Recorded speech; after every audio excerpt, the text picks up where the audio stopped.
Oh, hello. Welcome once again to Stuff and Things, where I like to talk about stuff and occasionally even things. I'm your good friend Bradley, and today is a Sunday Stuff and Things.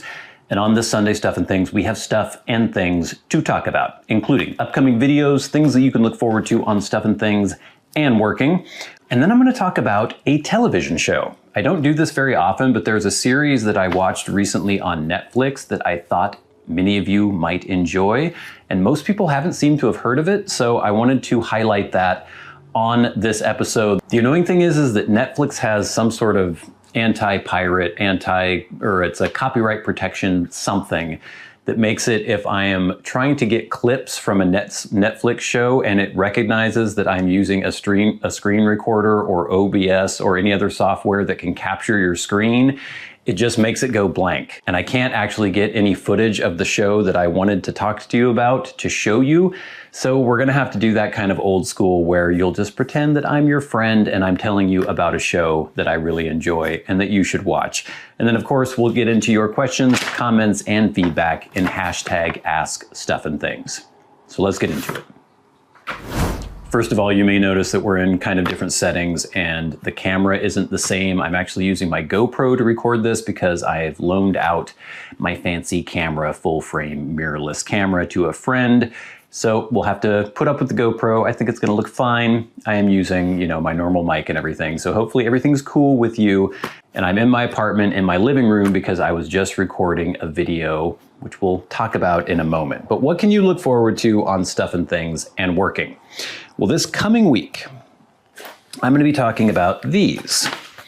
These are the two Lochby products. Actually, I thought there were two of them. Where's the other one? Did I put it inside here? Yes, I did. Okay, these are the Lochby products that I got recently. This is the Venture Pouch. So I'm going to be reviewing this. Very interesting EDC bag. Something in which you can put many things. Pens, tools, notebooks, all sorts of things. I don't know, memory cards, power banks, all the little things that you might need to take with you on a daily basis. Nice wax canvas, beefy zippers, cool bag. So that's the Lochby Venture Pouch. And then also the Lochby Quattro. Right here, this is a 4 fountain pen holder. So you have this nice little soft, there's something in here? It feels like there's something in here. Did I put something in here? I can't find anything in here. I think it's just part of the zipper. Okay. Anyway, I was confusing myself. I thought maybe I had put something inside this. There's this little outside pocket as well. But yeah, a really cool, just soft pen holder. You can fit 4 fountain pens in here. Hold them nice and compactly. So we're going to be talking about these two Lochby products in the upcoming Wednesday video on Stuff and Things. The week after that, we will be talking about this, the Plum Pudding Cigar. I tried this out when I was at Hovander Park. I liked it, but it was interesting. There were some flavors that I wasn't expecting. I was expecting to taste the plum pudding pipe blend. Didn't taste that as much as I thought I was going to, and there were some other flavor profiles coming in that were kind of strange. Wasn't expecting. And then the week after that, there's going to be an update on my gerbils. A lot of people have been asking, where are your gerbils? Are your gerbils okay? When you moved, did you take the gerbils with you? Did you abandon your gerbils? Did you leave them at your old place? Did you leave them on the side of the road to be devoured by dingoes? Well, there's no dingoes here. Coyotes, maybe. No to all of those things. Well, no to some of those things. I did take the gerbils with me. They are in my new place.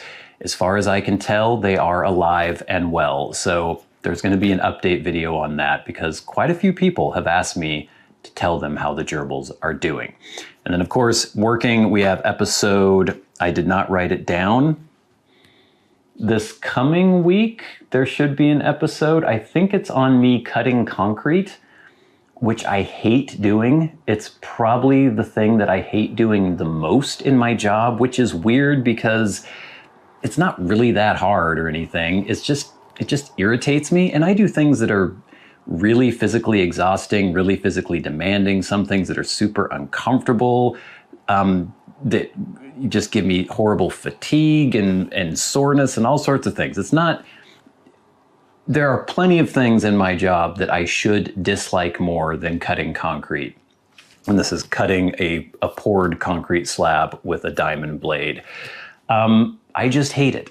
I don't exactly know why, but that's what the next working episode will be about. So stay tuned to all of this good stuff and a lot more stuff coming up on the channels. All right, so I don't do this very often. I think occasionally I've talked about a piece of media that I've enjoyed that you should check out. In fact, I think I've done a series or a segment before on what you should watch on Netflix. We're doing that this week, and it's because there is a show that I kind of devoured pretty quickly, and I don't typically do that. I'm not a binge watcher, and I didn't really binge watch this either, but it was something that I was watching consistently almost every evening. And I watched all 4 seasons that are on Netflix right now pretty quickly, and I enjoyed it a lot. So I need to caveat this a little bit. The show is called Fauda, F-A-U-D-A, and it is an Israeli show, and it deals with the conflict between the Israelis and the Palestinians. And I know that this is a super controversial thing right now, especially with everything that's been going on.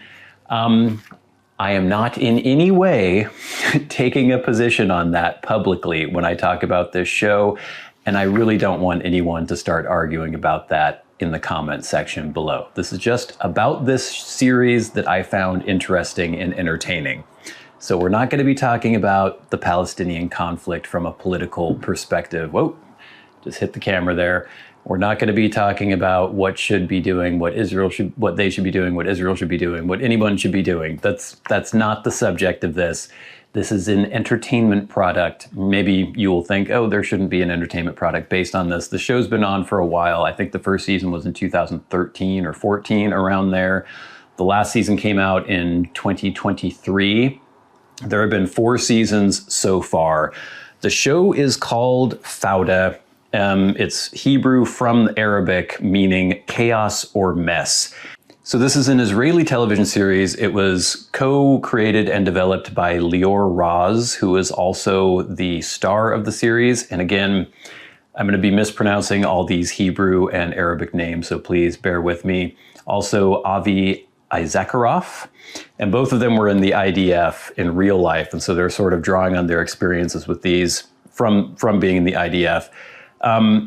Raz actually was in a special commando elite undercover counterterrorism unit known as the Sayeret Duvdevan, Duvdevan. So he served in that unit in the reserves also for 20 years. So this is a counter-terrorist covert unit, and that's basically what this show Fauda is about. It follows the main character, Doron Kabilio, who is played by Lior Raz. And basically, it's one of those kind of stereotypical things where he's gotten out, but then he gets pulled back in. I'm only going to be talking really about the first season right now because I don't want to spoil anything, and I'm not going to spoil anything about the first season. But it's basically following this covert Israeli team as they infiltrate places in the West Bank and try to combat Palestinian terrorists. The thing that makes this interesting, or the several things that make this interesting, obviously it's told from the Israeli perspective. And so you can expect there to be a certain amount of nationalistic attitude towards, just the state of Israel and the whole conflict in general. But it's interesting because it also focuses in on the Palestinians quite a bit. There is a lot about their interpersonal relationships, their backgrounds, their motivations.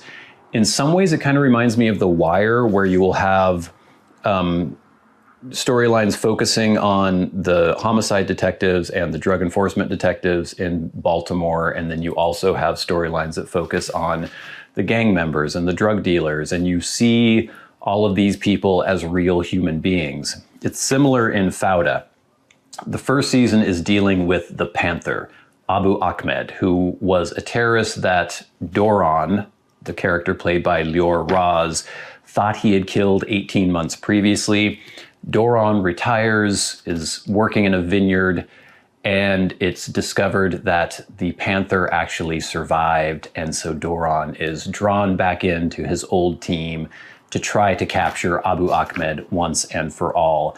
There's all sorts of intrigue, there's all sorts of action.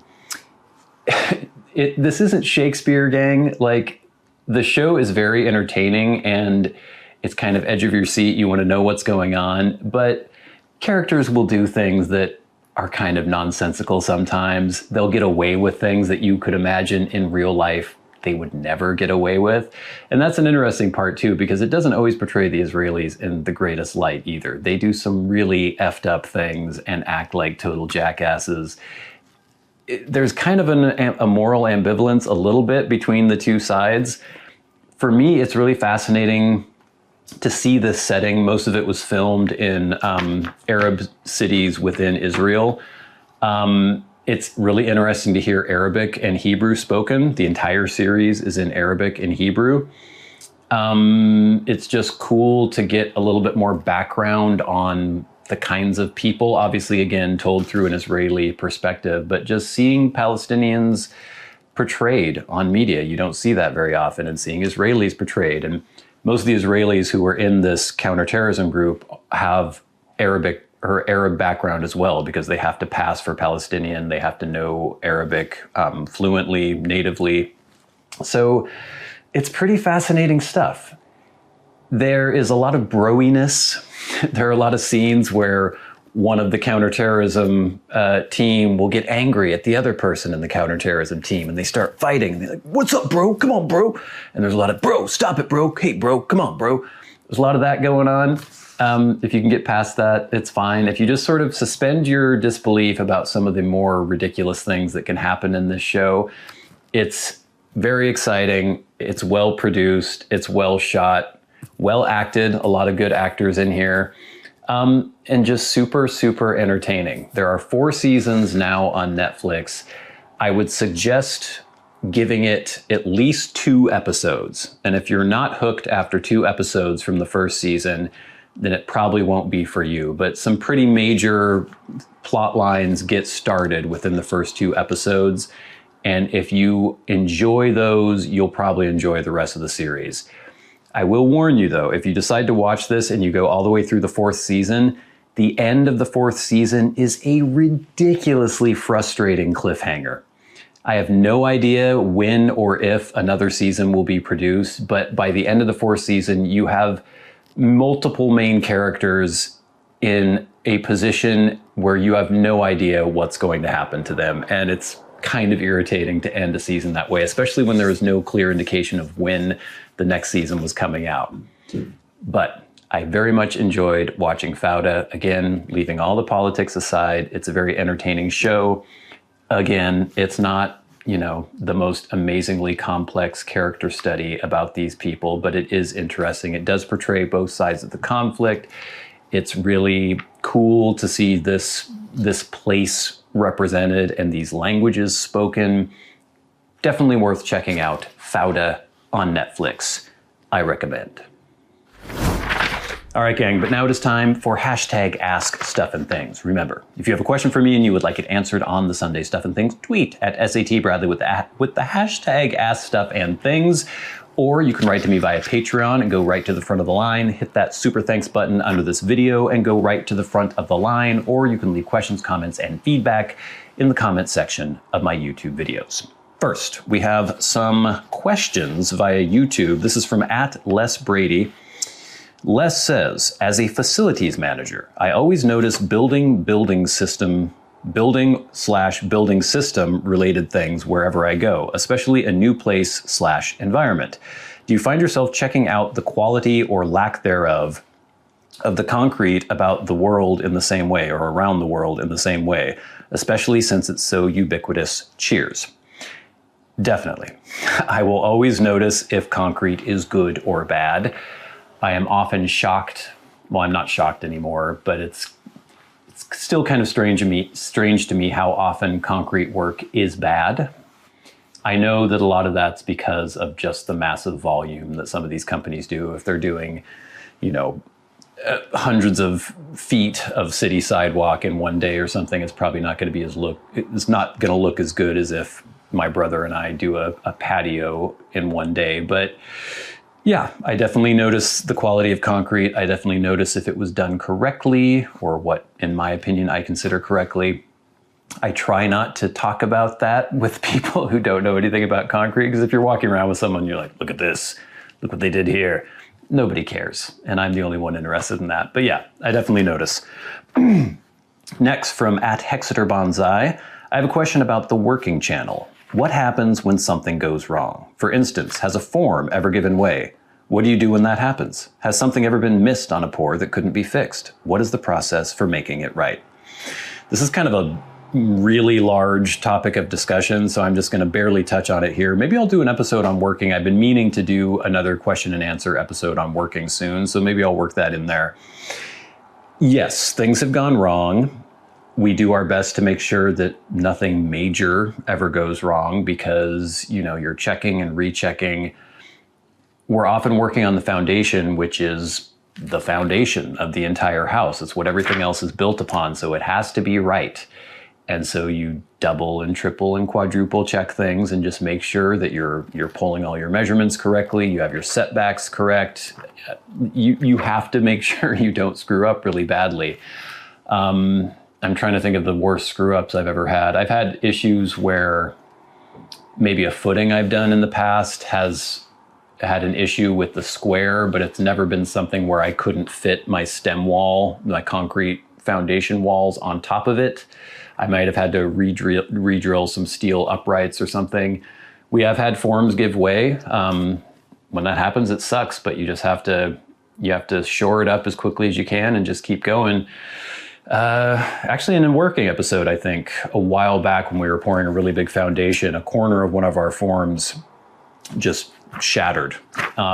It wasn't a huge deal. We didn't lose too much mud, but you can see on that episode where we have to shore it up and then re-pour that section. So yeah, things do go wrong. You try to make sure that if anything goes wrong, it's like an act of God. It's not because you screwed something up, and you try really hard checking things over and over to make sure that you're not screwing something up.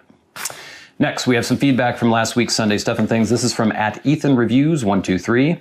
Hey, you're not boring if you do tea reviews the way you used to. You should tell the audience what it would take to get you back to essing a P on camera and using whole words, and they just might pay for it.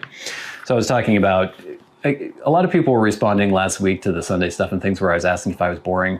I don't really think I'm boring. I'm not really worried if I'm boring. I just thought the comment was funny, and I thought it would be a fun topic of discussion. With Ethan Reviews, though, it's interesting, and I don't want to jump on Ethan because he seems like a nice guy, but I do my tea reviews the way I have always done them and the way I used to do them. The only difference is that I don't show the actual lighting of the pipe anymore, but the format is exactly the same. I still S the P on camera. I still use the whole word. I don't say S your P on those videos. I say the actual words because those videos are demonetized. The reason I don't show lighting the P is because that will get it age restricted. I don't mind the demonetization on those videos, but I don't want them age restricted because then no one will ever see them. So those videos are exactly the same. The only difference is that there is no actual lighter above the rim of the P. Everything else is the same. @Sedja, I always mess this up. Seder, very nice setting. Could easily have been a summer day in Sweden. People have mentioned how they think this region, people from Sweden have said that they think this region of the US reminds them of Sweden. And I guess I could sort of see that.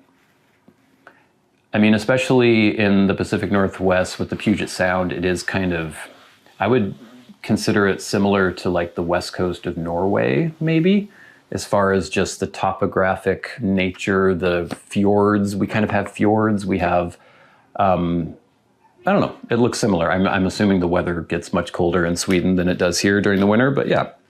@JoshStivers9042 says, Washington is such a beautiful state. It is. I really do think it's the most beautiful, it's the most beautiful region, at least in the contiguous US, maybe in the entire US. Thanks for sharing and looking forward to hearing your thoughts on that cigar. Been trying out a few myself lately. Well, you can look forward to that coming in 2 weeks. The Plum Pudding Cigar review. Well, kind of review.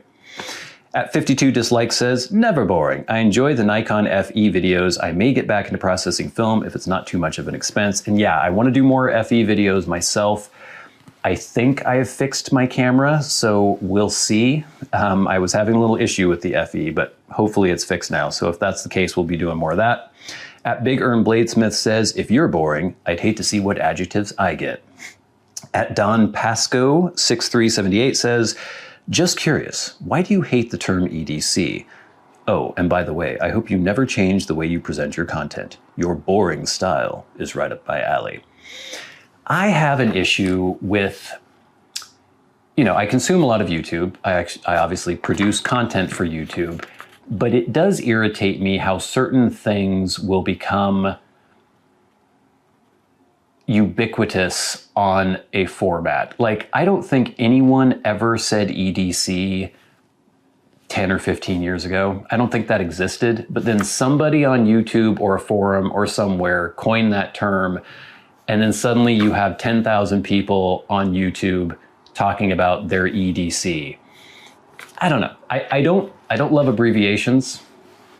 I don't love acronyms when people do that. Sometimes that bugs me. Like, I don't like people saying 9/11. I think that's kind of annoying to me. I don't know. It's just little things. And EDC, the ubiquity of it and the fact that just everyone seemed to be like, okay, this is what we're going to say now. We're going to say EDC. We're going to talk about our EDC. And then just the whole idea of EDC, it kind of bothers me, which I shouldn't say because I'm sure a lot of people who watch my channel like that kind of stuff. But there are these guys who do these videos where they have, like 30 pounds of things that they have to carry with them every single day wherever they go. And I'm just thinking, do you need a flashlight and a ballpoint pen and 3 different knives and like a comb? Do you need all this stuff with you all the time? I don't think so.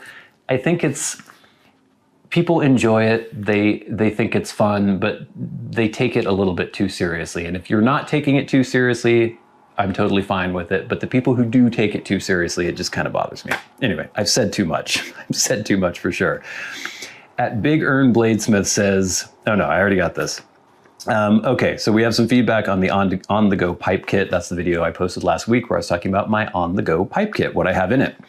At MDB831 gave me a super thanks. Thank you so much. So they're the top comment here. Thanks, short and packed with info.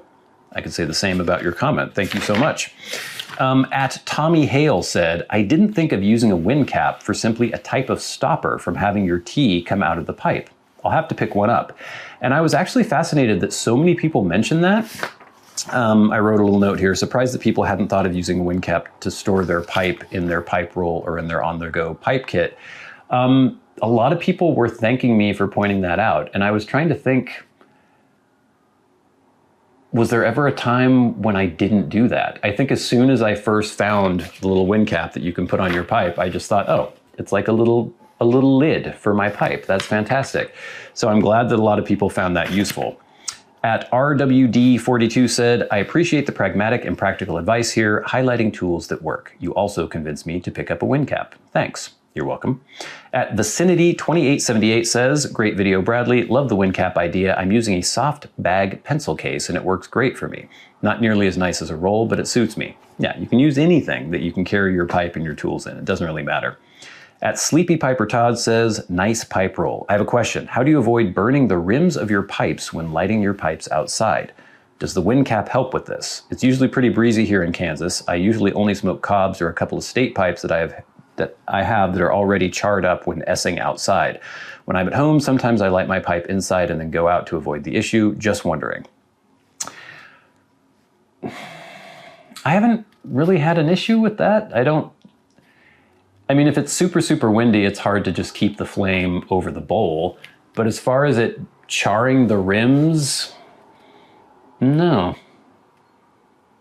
I mean, I'm usually like clenching and then holding my hand over and protecting it if it's windy. If it's super windy, I'll try to find maybe a sheltered spot. But Yeah, I don't really find there to be an issue with charring the rim outdoors any more than there would be indoors. So yeah, I don't know. Maybe I'm missing something there. But thanks for all the feedback, gang. Please keep it coming in. I've been going a very long time on this episode. I think I talked about Fauda a little bit too long, but you guys should definitely check that out. It's a really entertaining show. As long as you are okay with the fact that there will be some things that are ridiculous. Like there will be people acting in ridiculous ways and some situations that you're like, okay, that would just never happen, or this person would never get away with this, what have you. But it's a very entertaining show. If you can look past those things, please stay tuned for all the fun stuff that we have coming up on both channels. But now it is time for the very best part of the show, and that is where we thank our Patreon supporters. Remember, if you would like to support the channels on Patreon, there's a link in the description box below, and it is much appreciated. It helps pay for this fancy camera. It's a GoPro. It's not the normal camera, but it's still fancy. Helps pay for the lights that are shining upon me, products for review, the fact that we can't monetize a lot of RT content on here, anything having to do with pipes. If you like seeing that content or any of the content I produce, your support on Patreon helps make it possible for me to keep making this stuff. We still have a drive for $105 supporters, so if you feel like you would like to support us, there is that link in the description box below, and every week we shout out those producers, basically, who support the channels at $25 or more a month. People like Glenn Dunnington, Jason Buckner, Ryan McFadin, Arcturus, Ashes of the Phoenix, Jonathon Proctor, ConCoClem, Charles Mowers, and Friendly Piper. And of course, the Maniacs, the crazy people who support the channels at $100 a month, people like Bob Magee. And we'll never forget our dearly departed friend and Hall of Fame member, Peter Straub. Thank you so much for watching, gang. Please stay tuned for all the fun stuff coming up on both channels. But until next time, until we meet again, I've been your good friend Bradley. You've been the audience. This has been Stuff and Things on a Sunday. Stuff and Things. I'll see you later. It's a long one. Motorcycles.